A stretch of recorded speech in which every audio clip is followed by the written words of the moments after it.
عید کی نماز کا طریقہ حنفی فقہ کے مطابق.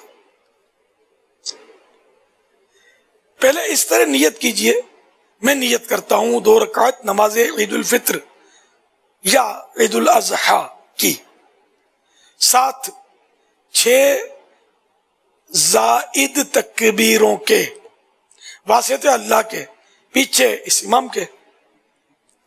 پھر کانوں تک ہاتھ اٹھائیے اور اللہ اکبر کہہ کر حسب معمول ناف کے نیچے باندھ لیجئے اور ثنا پڑھیے. پھر کانوں تک ہاتھ اٹھائیے اور اللہ اکبر کہتے ہوئے لٹکا دیجئے. پھر ہاتھ کانوں تک اٹھائیے اور اللہ اکبر کہہ کر لٹکا دیجئے.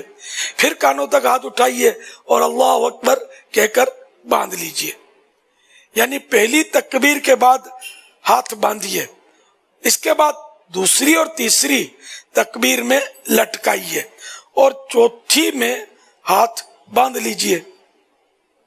اس کو یوں یاد رکھیے کہ جہاں قیام میں یعنی کھڑے تکبیر کے بعد کچھ پڑھنا ہے وہاں ہاتھ باندھنے ہیں، اور جہاں نہیں پڑھنا وہاں ہاتھ لٹکانے ہیں.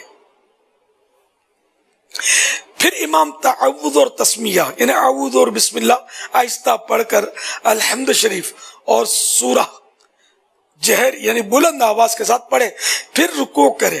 پھر دوسری رکعت میں پہلے الحمد شریف اور سورہ جہر کے ساتھ یعنی بلند آواز کے ساتھ پڑھے. پھر 3 بار کان تک ہاتھ اٹھا کر اللہ اکبر کہے.